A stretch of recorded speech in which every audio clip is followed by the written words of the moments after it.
Hello viewers আপোনালোক সকললৈ ধন্যবাদ জনাই আজি আপোনালোকৰ ওচৰত লৈ আহিছো চিকেনৰ এক বিশেষ ৰেচিপি আহকচোন ইয়াৰ কাৰণে মই প্ৰথমতে বহাই দিছো কেৰাহী তাতে দি দিছো 1 কাপ জোখৰ তেলখিনি দি দিছো মই 4টা ডাঙৰ ডাঙৰ জোখৰ পিয়াজ কাটি লৈছিলো এই পিয়াজখিনি মই ধুনিয়াকৈ বেৰেস্তা বনাই লৈ উঠাই আছো এইখিনি ধুনিয়াকৈ ৰঙচুৱাকৈ বেৰেস্তা হৈ গৈছে এইখিনিক মই এখন কাহিত উঠাই লৈ লম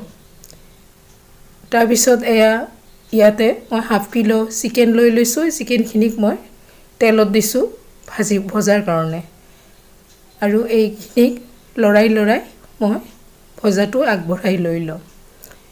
মই আপোনালোকৰ ওচৰত দুখিত আজি মোৰ মাতটো বহুত বেয়া হৈ আছে গাটো ভাল নহয় তথাপিও আপোনালোকৰ ওচৰত এক ৰেচিপি লৈ আহিছো মই ইয়াতে দিছো জিৰা তেজপাত সৰু ইলাচি দালচিনি লং এই গোটেইখিনি বস্তু মাংসখিনিত দি ইয়াক ধুনিয়াকৈ ভাজি আছো মাংসখিনি ৰঙচুৱা হৈ আছে আৰু মাংসৰ তেলখিনি পানী নোহোৱা হৈ গৈছে প্ৰায় 8 মিনিট মান ভাজাৰ পিছত ইয়াতে মই আদা নহৰু আৰু কেঁচা জ্বলাৰ পেষ্টখিনি দি দিছো এইখিনি দি আকৌ ইয়াক লৰাই কিছু সময় ভাজি লৈ লম দি দিছো নিমখ জোখমতে নিমখখিনিও দি ধুনিয়াকৈ লৰাই দি দিছো আৰু ই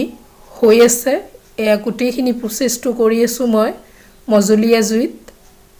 কাৰণ বহুত বঢ়াই দিলে জুইটো পুৰি যোৱাৰ ভয় থাকে মাংসখিনিৰ কাৰণে মই লৈ লৈছো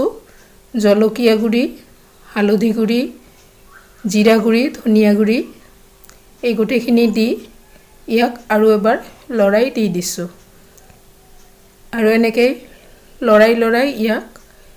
মছলাখিনি দিয়াৰ পিছত প্ৰায় 5 মিনিট মান এনেকৈ লৰাই ইয়াক ভাজি লৈ লৈছো এইখিনি ভাজা ফ্ৰাই হৈ আহিছে 5 মিনিট মান পিছত ইয়াক ঢাকি দিছো ইতিমধ্যে মই লৈ লৈছো কাজু এই বাদাম আৰু পোস্তদানা লৈছো 2 চামুচ এই গোটেইখিনি মই পেষ্ট বনাই লৈ লৈছো হাফ বাটি হৈছে মই অকন লিকুইড কৰিয়ে লৈছো দৈ লৈছো প্ৰায় 1 বাটি এই দৈখিনি বহুত শুকান হয় এই কাৰণে মই অকমান পানী দি ইয়াক মিক্সিত মাৰি লৈ লৈছো এবাৰ ইতিমধ্যে মাংসখিনি ধুনিয়াকৈ ভাজা হৈ গৈছে আৰু ইয়াৰ কালাৰ চাওক ইমান ধুনিয়া হৈ গৈছে এতিয়া এইখিনি ভালদৰে লৰাই ইয়াতে পোস্তদানা আৰু বাদামৰ পেষ্টখিনি দি দিছো এইখিনিকো ধুনিয়াকৈ লৰাই 2 মিনিট মান এনেকৈ লৰাই ভাজি লৈ লম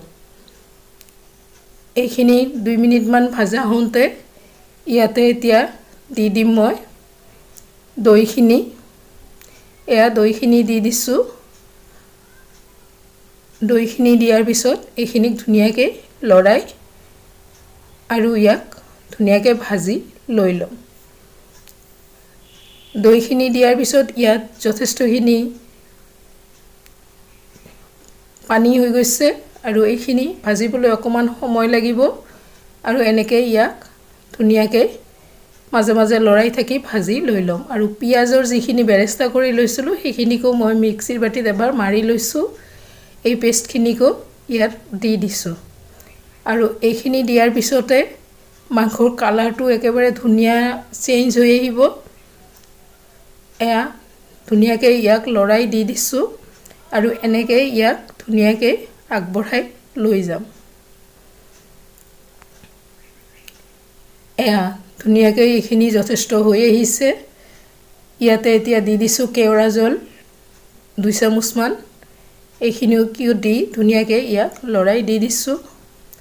আৰু ই যথেষ্টখিনি সিজিছে আৰু ধুনিয়া হৈ গৈছে আৰু মিক্সিৰ বাটিটো ধুই ইয়াতে মই হাফ কাপ পানী দি দিছো কাৰণ দৈখিনিও আছে প্লাস ইয়াৰ আৰু অকণ সিজাৰ কাৰণে দি দিছো আৰু এই মাংসটো যিমানে কোমল হ'ব সিমানে খাবলৈ ই টেস্টি হ'ব এই কাৰণে আৰু অকণ পানী দি দিছো আৰু ইয়াতে গৰম মছলা গুৰিটো দি দিছো মাজতে মই আপোনালোকক দেখুৱাব পৰা নাই আৰু নেমুৰ ৰস দি দিছিলোঁ প্ৰথমতে, সেইটো মই দেখুৱাব পৰা নাই, পাহৰি গৈছিলোঁ। এনেকৈ এইখিনি চব ধুনীয়াকৈ হৈ গৈছে আৰু নমাই লৈ লৈছোঁ। ইয়াতে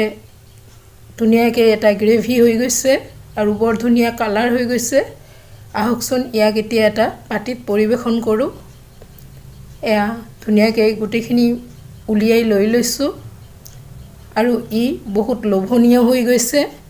আজি এনেকৈ চিকেন কুৰ্মা প্ৰস্তুত কৰিছোঁ, আপোনালোকে নিশ্চয় ভাল পাব। আপোনালোক সকলোলৈ ধন্যবাদ জনাই সামৰিছোঁ। ধন্যবাদ।